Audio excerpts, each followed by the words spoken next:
Halo, assalamualaikum warahmatullahi wabarakatuh. Waalaikumsalam. Ketemu lagi dengan kita, Dalam Diding. saya Dudu. Kebetulan hari ini kita kedatangan bintang tamu, Bang Ray dari Pamulang. Beliau ini mau cerita tentang pengalamannya Pengalaman menyeramkan, misteri. istri. Tapi sebelumnya ini guys, kalau teman-teman yang lagi nonton nih punya pengalaman atau cerita mistis yang nyata yang dialami, jadi boleh jadi narasumber Datang ke narasumber kita boleh boleh. datang atau paling nggak komen dulu Komen. nih, kita nanti kita Bisa kita ceritain. Support terus guys channel ini. Subscribe. Sub. Jangan lupa guys. Stop. Gimana Bang Ray, pengalaman menyeramkan yang dialami yang nyata? Penyakit yang aneh, kiriman. Bang Ray ini ternyata memang hidupnya di dunia mistis kali ya. Beberapa kali Beberapa dia kali punya datang. pengalaman banyak. Beliau ini udah berapa kali ke tempat kita nih? 3 kali. Ini yang baru ini. Nah. Gimana Bang Bos? Bisa dimulai Bang. Awal mulanya Bang. Sebelum saya bercerita, Assalamualaikum warahmatullahi wabarakatuh. Waalaikumsalam. Mungkin kejadian ini ya belum terlalu lama ya yang saya alami. Itu ada satu kisah yang sangat mengerikan yang saya rasain selama hidup saya. Mungkin ya kalau kita bilang ada sirik lah atau dia membenci saya bahasanya. Nggak suka gitu ya? Ya nggak suka sama saya seperti itu. Nah itu pun nggak terlalu jauh. Kalau saya bilang tetangga saya bilang si A atau si B, itu mungkin kan nggak bagus karena saya pun nggak tahu Pokoknya siapa yang ada mengirim. orang yang Pokoknya gitu ya. ada lah orang yang nggak suka sama pribadi saya. Nah kejadiannya saat itu pas saya sedang sama orang tua saya seperti itu. Di Itu rumah. awal Di rumah. mulai kerasanya. Awal mulai kerasanya bahwa saya tuh dijahatin orang seperti itu. Saya berdua orang tua saya dari pas saya ngelakuin sholat maghrib sampai terjadi ke sholat isya, terus mau berjalan sampai jam 11 malam. Nah kejadian itu baru, dan saya saat itu ngantuk lah, ibarat kata udah malam kan, udah mau jam 12. Orang tua saya sempat tertidur. Cuman di situ pas saya tertidur, orang tua saya tertidur dan saya tertidur. Dalam kita saya bilang mimpi, ya bukan mimpi, saya bilang kayak orang itu mah tidur apa ya, ayam ya, tidur ayam gitu kan. Tahu-tahu tuh dateng lah, tiba-tiba pas saya terlelap tidur gitu kan, itu datang tiba-tiba sosok genderuwo. Itu gede dan sangat besar itu kan. Itu yang lihat Bang Ray apa ibunya? Saya sendiri tuh. Kayak gimana Bang bentuknya, ukurannya gitu. Ukurannya itu mungkin kurang Kan di dalam rumah itu ya? Iya betul, 4 kali lipat dari manusia. Standar ya, 4 Tingginya manusia. berapa lebarnya? Sampai mentok. Satu lebarnya 4 kali dari besar manusia, tingginya kurang lebihnya adalah Kan di dalam rumah Bang. Maksudnya ini atap ini atap rumah Abang. los, seolah-olah tuh los. Dia sosoknya berdiri, tapi saya nggak lihat dari kakinya, cuma segini aja. Itu besarnya dari bawah ini ya, dari pinggang ini ke atas tuh. Itu sangat besar banget, dan calingnya juga. Kelihatan nyata itu. Nyata. Dan nyata banget. Nah saat itu pas saya bangun itu saat itu, dan saya normal bahwa benar-benar ini bukan mimpi Bukan gitu kan, mimpi. bukan mimpi. Dan dia datengin perlahan-lahan, dan dia nyekek saya. Itu saya kelagepan, saya dicekek itu, aduh luar biasa itu kelagepan, dan saya pikir selesailah hidup saya. Apa saya pikir mungkin ini udah umur saya itu, sampai sadar di hati saya dicekek, dan pun akhirnya napas saya hilang. Napas saya sempat hilang, dicekek sama dia, nggak berhenti sama genderuwo itu. Tahu-tahu saya cuma baca, ada sedikit kebisaan saya kan, saya baca tetapi nggak hilang. Itu saya punya pernah latihan untuk menangkal iblis gitu kan, ada bacaannya gitu kan, tapi bukan ayat suci Al-Quran. Itu nggak hilang sama sekali, saya masih dalam kondisi dicekek nih. Akhirnya saya teringat. Oh nggak ampuh. Ya betul, nggak ampuh. Bahasanya betul nggak ampuh. Saya teringat akan satu ayat ya, yang saya bisa aja di situ, bukannya ayat kursi saya baca. Saya cuma baca Qul a'udzu birabbinas saat itu.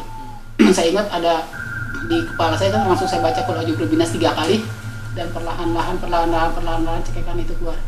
Slep, hilang. Dan saya terbangun saat itu, saya lihat 1:30 kalau orang Jawa bilang kan itu puspo tajem ya. Itu puspo tajem itu kalau saya salah kalimat ya saya tahu gitu kan, saya kalimat saya minta maaf gitu kan. Ya jelas tahu saya seperti itu. Kalau mimpi itu mimpi yang canggih kalau ibarat kata orang mah. Oh jadi itu mimpi? Bukan mimpi, ternyata itu bukan mimpi.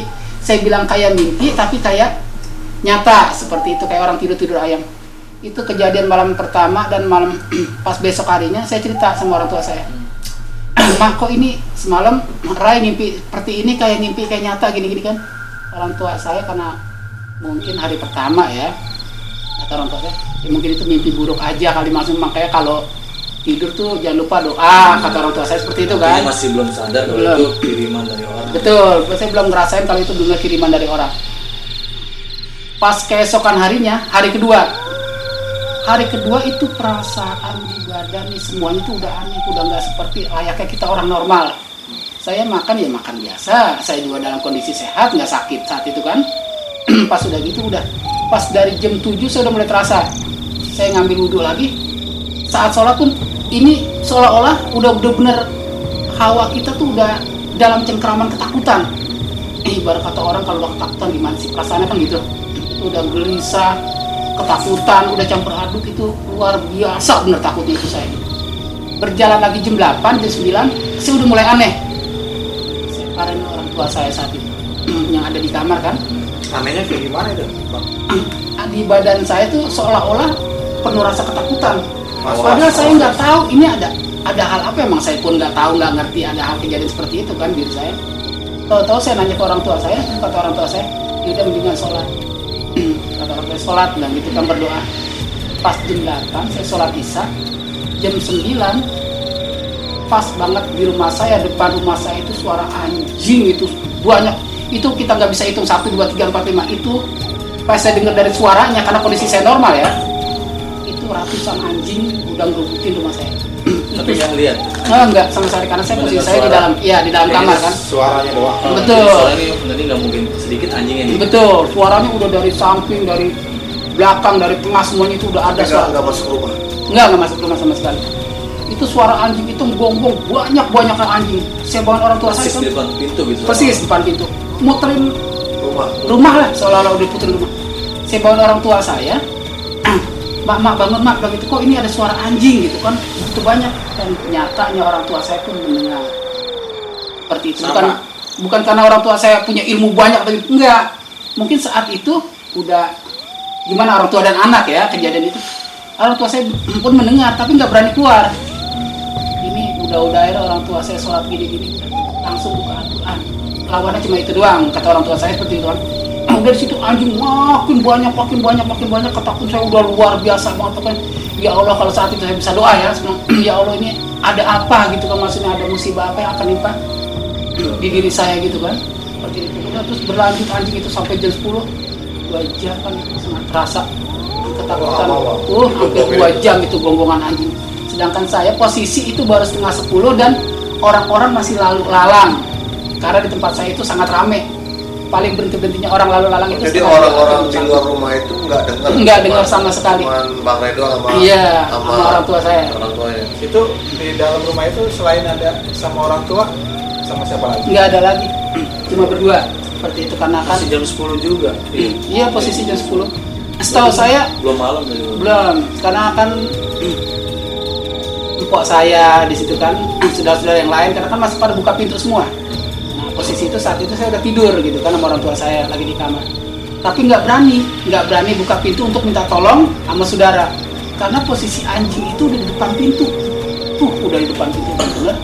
Akhirnya saya kan jalan keluar, kata orang tua saya, udahlah baca Al-Quran aja. Sama orang tua saya juga ngaji, Alhamdulillah perlahan-lahan tuh hari kedua ya, tuh anjing itu perlahan-lahan hilang satu demi satu, sampai dia ganggu seperti kejadian yang malam pertama Gandarwo itu, sampai nyekek kan, sama sekali enggak. Sampai hilang, 1:30 saya ketakutan. Jadi hilangnya di hari juga atau hilang hari Malam hari itu juga. Malam itu juga, tapi Malam malam itu kedua juga. setelah Gandarwo itu. Setelah Gandarwo, kalau Gandarwo kan ada proses Malam pertama. sampai nyekek gitu kan, kalau ini enggak, dia nggak bisa masuk sama sekali. Gonggong aja gitu. Betul, gonggong aja. Akhirnya hilang kan, satu demi satu hilang. Dan saya di situ sama orang tua saya nggak tidur sampai pagi. Itu hari kedua baru saya nyadari, kata orang tua saya, mungkin ada yang nggak suka tentang kepribadian diri saya di situ. Ya udah kan hari kedua itu udah, pas malam hari ketiga itu kejadian itu terulang lagi karena pas Anjing lagi? iya bukan anjing lagi, udah beda binatang lagi. Karena terasanya setiap pengajian maghrib itu udah terasa Oh, masih belum malam berarti. udah malam. Ajan maghrib itu datang lagi kan, saya datang lagi. Saya bilang ke orang tua saya, "Bang, kok setiap mau ajan maghrib begini kok tahu-tahu perasaan kagak enak, ketakutan itu timbul datang lagi, timbul Oh. datang lagi setiap mau ajan maghrib itu." Akhirnya sampai saya mutusin saya nggak pengen tidur. Karena dari semalam, namanya orang normal ya, dari malam saya Ini kalau begadang. ketiga apa gangguannya? Yang ketiga ini, Iya. ini rangrang, Semut. semut rangrang. Pas malam itu kan namanya orang kan ngantuk ya, malamnya saya harus digonggong-gonggongin anjing itu, ditakut-takutin begitu kan, tau-tau pagi saya sampai gelisah nggak tidur kan, tidur cuma sedikit doang. Pas maghrib saya terasa lelah, ngantuk, dan saya tuh ngindari ngantuk tuh gimana caranya, udah makan ini makan itu biar malam nggak tidur gitu. biar malam Biar- maksud saya tuh nggak tidur, begadang. Orang tua saya juga nyaranin udah mendingan begadang, kata gitu tuh malam ketiga ya. Pas udah gitu udah, tapi pas saya begadang saat dia datang kan biasanya jam 10, gangguan itu jam 10, jam 11 sampai jam 12 gitu kan. Ini saya nggak tidur, jam 10 nggak tidur, dia nggak datang, jam 11 saya nggak tidur, sambil saya baca-baca Al-Quran kan. Tapi pas setengah 1, namanya orang kan ngantuk. Lengah juga. Nah, saya ngantuk udah kagak tahan banget pas setiap mau tidur, karena setiap saya tidur dia datang. Posisi kayak tidur ayam dia pasti datang. Pas setengah 2 kalau nggak salah, hampir jam 2 ya, apa ngantuk karena udah ngantuk banget kan. Akhirnya saya tertidur juga. Pas saya tertidur, datanglah itu rangrang sebanyak itu rangrang. Masuk dalam rumah. Itu masuk ke dalam rumah. Itu rangrang langsung masuk dari pintu depan, terbuka, pintu depan terbuka. Tapi anehnya, makanya saya bilang dalam mimpi dia ikan matiin saya dalam mimpi kan, masih jahatin saya dalam mimpi. Rangrang itu hampir buka pintu dan masuk ke dalam itu, udah karung-karung rangrang itu kalau Sampai masa gigit ya di rasa. bukan gigit lagi, itu ngerebutin. Rangrang Jadi itu, bodor-bodor gitu. iya itu rangrang itu nggak nyerang orang tua saya, nggak masuk ke kamar orang tua saya, nggak, sasarannya ke saya, masuk ke kamar itu sebanyak-banyaknya rangrang. Sebelah udah tolong, tapi orang tua saya nggak dengar. Udah tolong. Tapi tiba-tiba mungkin ya karena kebesaran Allah kali ya, saya masih diselamatkan di situ kan. Saya kembali ke atas lagi. Tahu-tahu keran saya yang di belakang rumah itu terbuka sendiri. Keran air. Brak terbuka sendiri karena kontal, airnya merujuk banyak banget. Itu orang kanyut semua. Saya bilang alhamdulillah gitu kan, saya masih diselamatin gitu kan. Cuman proses kejadian saya dikerubutin larang itu, waduh luar biasa banget itu, udah semua ke mata udah kekerubutan semuanya. Akhirnya kan saya selamat, itu malam 3 kan. Nah malam keempat saya nyerah. Saya udah benar-benar nyerah. Saya nggak bisa hidup seperti ini karena setiap maghrib datang saya ketakutan. Itu ketakutannya nggak bisa. Kalau mungkin yang nggak ngalamin ya, nggak ngerasain itu. Kalau ketakutan biasa kan, kalau kita disetanin itu kan cuma sesaat. Itu kan sejam 2 jam kita dapat hiburan lagi hilang gitu kan. Kalau ini ketakutan itu benar-benar nyata bahwa kita tuh dalam proses akan dimusnahkan seperti itu. Diteror terus. Ya, diteror seperti itu. Nah pas malam keempat ya. Nah malam keempat itu datanglah siluman kera di situ. Itu siluman kera itu monyet lah maksudnya. Banyak itu. Satu. Gede ya? Gede. Ukurannya? Kayaknya nggak terlalu gede ya, ukuran normal biasa lah. Cuma monyet besar gitu kan, normal biasa, bukan kayak gorila atau enggak. Nah monyet itu dari luar udah bunyi ngak gitu kan. Saya pikir ya udah masuk lagi aja kan, itu malam keempat. Itu monyet buka pintu lagi, dia bisa nerobos ke dalam, itu nyakarin saya. Itu udah buat. Tapi itu dalam mimpi kan Bang? Maksudnya setelah Bang tidur dia baru datang gitu? Iya, karena emang pas mimpi tapi itu kan. pas nanti endingnya saya ceritain ya, akhirnya saya tahunya seperti apa gitu kan. Ini pas dia masuk, dia langsung nyakarin saya, itu darah udah banyak saya kan, udah matinya. Wah, udah selesai, ini malam keempat saya udah nggak sanggup lagi. Saya udah pasrah mungkin karena emang umur sampai di sini. Di situ saya baru sadar bahwa saya terkena hal seperti itu. Maksudnya kalau orang bilang kiriman atau gunung atau disantet bahasanya seperti itu. Pas saya dicakar sama monyet yang luar biasa buat nyakarnya, tahu-tahu saya lari, lolos nih kan. Saya lari, saya sambit tuh monyet kayak kebal gitu kan, masuk badannya. Itu kebal, saya sambitin kebal terus makin membesar, nguber, saya keluar, saya bisa keluar dari rumah. Tahu-tahu pas di luar ada 1 ekor kambing putih di situ. Gede. Besar, kambingnya kayak kuda. Itu kambing bukan kuda. Tahu-tahu dia nunduk supaya saya naik. Saya naiklah kambing itu, langsung kabur tuh kambing itu kan. Langsung Jadi abang naik kambing dibawa kabur sama kambing itu. selamat. Alhamdulillah itu di hari keempat. Di hari kelima udah saya nyerah dan saya bilang ke orang tua saya, barulah saya buka semua ke keluarga saya. Itu hari keempat ya. Pas kejadian monyet itu kan. Saya bilang saya udah nyerah, saya udah nggak kuat lagi dan maksudnya hidup kok dalam keadaan seperti ini, ditakut-takutin, diteror seperti ini gitu kan. Akhirnya sholat ya saya udah jalanin seperti itu, namanya minta sama Yang Maha Kuasa kan harus lebih dahulu kan dibanding kita ikhtiar yang lain kan, seperti itu. Akhirnya obrol demi ngobrol, perpanjangnya waktu adalah ide dari orang tua saya. Mungkin bisa minta tolong sama tetangga, ada orang pintar atau gimana supaya Yang dijagain, yang ngerti Suruh seperti nanya. iya apa ini sejenis santet atau seperti apa. Sedangkan kan gelisah itu saya udah pucat tiap hari, itu makan dari pagi sampai malam nggak makan, lama sekali saya nggak Berapa makan. hari itu Bang? 4 hari itu makan dia cuma air putih sama roti, karena udah nggak, karena emang udah hawanya udah, kalau nggak kuat udah kebawa sama dia seperti itu. Akhirnya udahlah orang tua saya ngurus-ngurus sama keluarga saya, dekatnya maksudnya ke satu tempat, satu daerah yang saya juga nggak tahu ya karena prosesnya ya seperti itu. Akhirnya pas pulang lagi sorenya langsunglah ditanam di depan rumah saya di situ kayak telur di depan pintu. Itu abang dapat dari orang itu yang Setelah berobat, Iya. setelah berobat ya. Enggak, saya nggak berobat, cuman orang tua saya pergi ke sana, diantar sama tetangga. Oh, jadi abang mah nggak ikut? Nggak ikut sama sekali, makanya saya nggak tahu prosesnya adanya lokasi di mana, saya nggak tahu. Tahu-tahu udah datang ada telur 2, jenis kayak telur soang lah. Bisa Seperti ditanam. itu. Ya, dia ditanam kiri kanan di depan pintu, seperti itu. Nah pas ditanam seperti itu, udah hati tuh mulai lega karena sedikit banyaknya ada bantuan Seolah-olah maksudnya. ada yang jaga gitu. Ada yang jaga seperti itu. Saya mulai tertidur dari jam 7, 8 ke hari kelima. Tertidur jam 7, 8, 9 sampai jam 10, kurang lebih jam 11 lagi.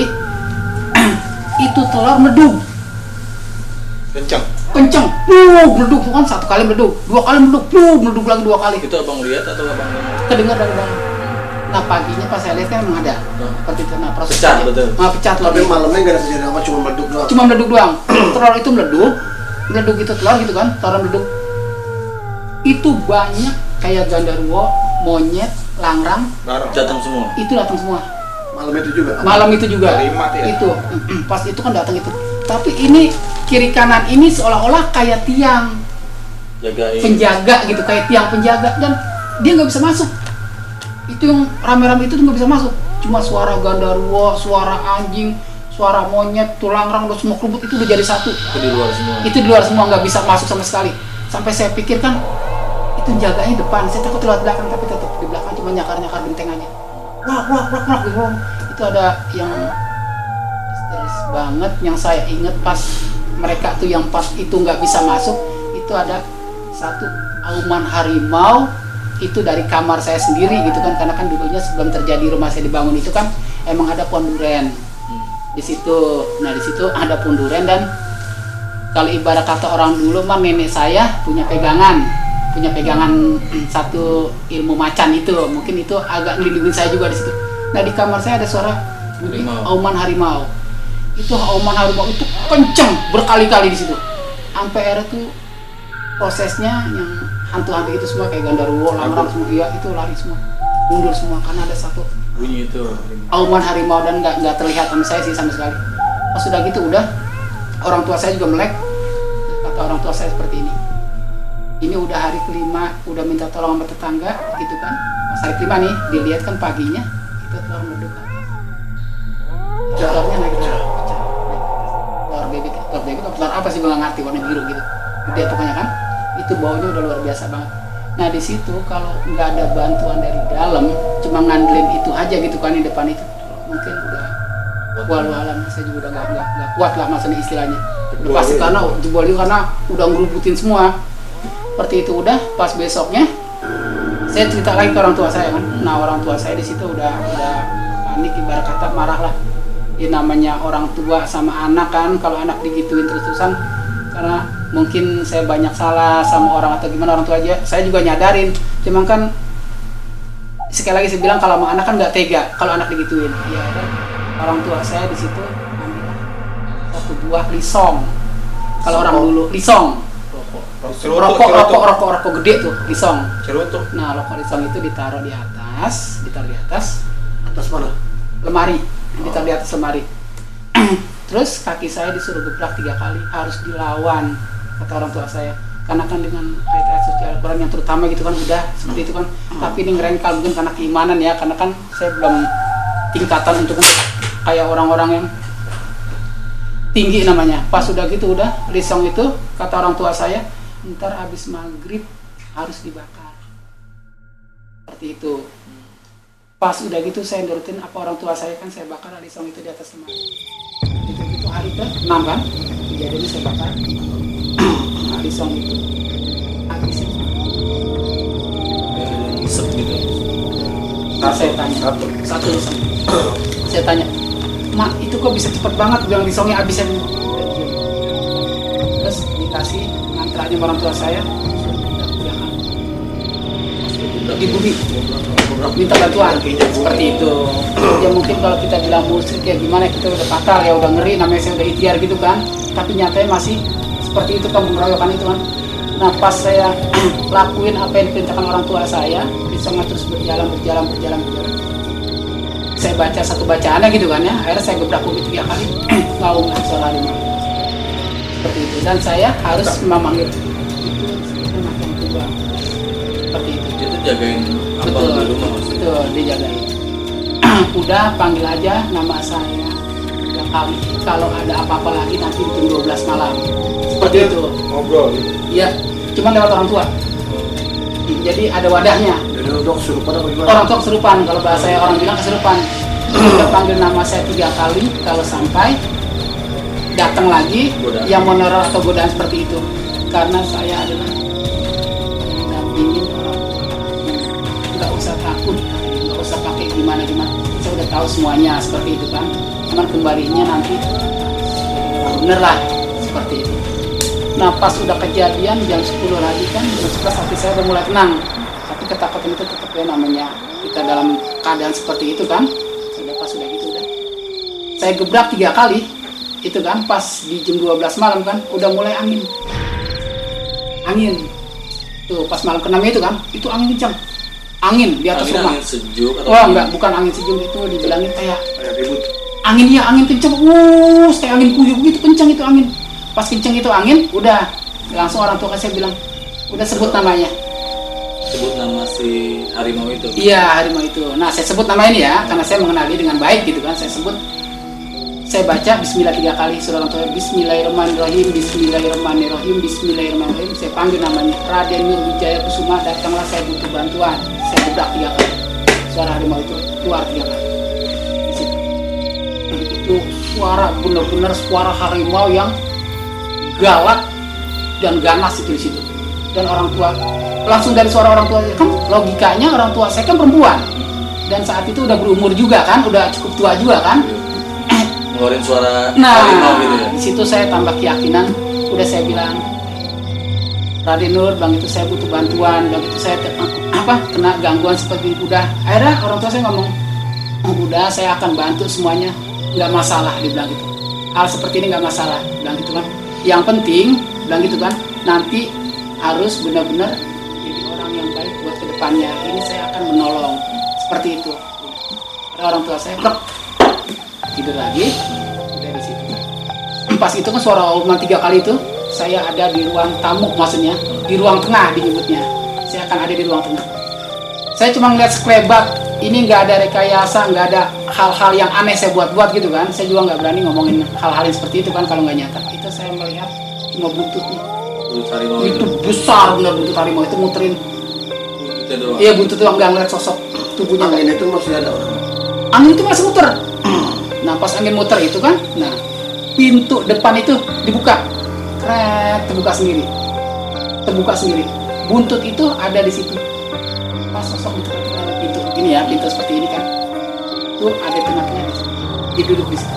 Dan angin itu nyamber, sempat saya lihat buntut itu berkelebat mundur.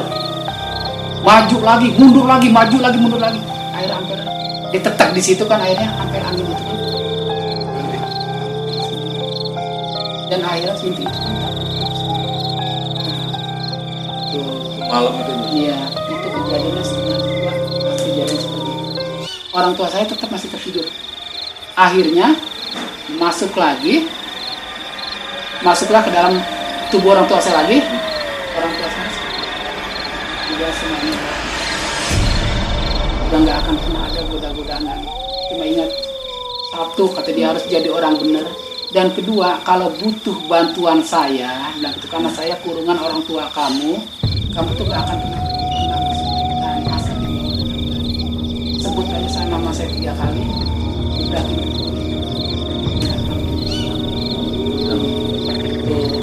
karena biar bagaimanapun saya masih ada keturunan dari kakek moyang semua neneknya dan gitu kan. Padahal udah berkali-kali dibilangin sama orang tua saya kalau ada apa-apa itu kita bilang gitu kan. Ya cuman karena kondisi dulu kan kita dirinya iya namanya masih anak muda nggak ngerti hal gitu-gituan dah. Tapi pas habis itu nggak ada kejadian apa-apa. Biasanya kan orang ngirim apa. Nggak ada sama sekali. Ada yang ditanam apa gimana? Iya. Biasanya Nah itu kejadian pas ending terakhirnya itu orang tua saya kesurupan pas di tengah 9 pagi. itu hari ke-7. Iya. Nah itu dipanggil lagi dan situ ada ibarat kata saksi mata lah. Empok saya sendiri di situ orang tua saya kesurupan dan disuruh masang itu. Oh. Risong, rokok risong itu. Pas di itu rokok risong itu diisep lagi, seret, habis lagi itu lagi. Dan orang tua saya masuk lagi, kesurupan lagi.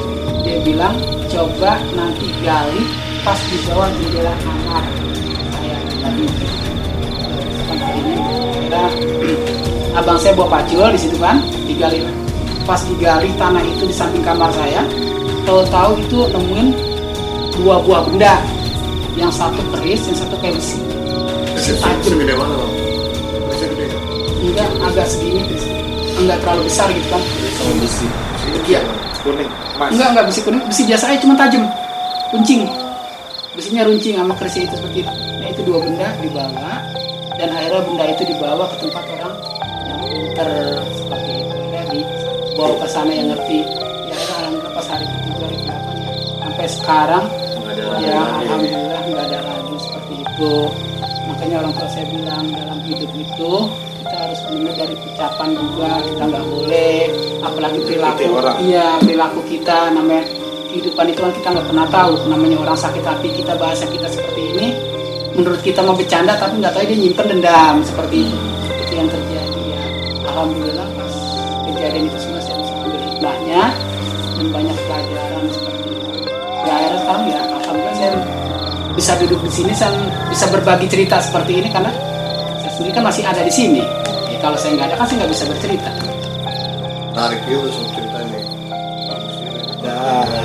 Ada yang bisa kita petik ya berarti. Iya, hati-hati ya dalam ucap atau buat ya. Kalau kita mungkin kita biasa aja buat orang lain. Kita sih mungkin biasa gitu, tahu-tahu orang yang kesel. Mungkin orang, mungkin perasaan dia lagi nggak enak atau gimana? Kalau bisa ngambil dengan jalan aneh itu kalau gue bilang ya, yang di situ. Kalau kita kan mungkin kesel, ya udah kesel, marah gitu ya. Nah negor, ternyata ada orang kesel nggak bisa cuma diem doang, dia mesti balas dengan cara kayak Mistis begitu ya. Oke, terima kasih. Ceritanya sangat-sangat menarik. Pelajaran juga di dalamnya. Oke, itu buat rekan-rekan yang lain, boleh nih aja narasumber kita kayak Bang Ray ya. Boleh komen atau boleh komen aja, nanti kita tanggapi di situ buat jadi narasumber kayak Bang Ray. Bisa tanya, bisa kisah yang inspiratif. Kalau emang banyak bisa berkali-kali. Kayak Bang Ray ini bisa karena dia punya cerita banyak tentang hal-hal kayak gini dan menarik. Saya ceritain sama kita semua, boleh jadi narasumber. Ya berbagi mungkin dari sisi ceritanya bisa mengandung apa namanya Pelajaran. manfaat. Nah, buat kita. Oke, kita sudahi aja podcast pada malam ini. Kami dari Dadang, Diding dudung. ucapkan terima kasih. Jangan lupa support terus channel ini. Assalamualaikum warahmatullahi wabarakatuh. Waalaikumsalam warahmatullahi wabarakatuh.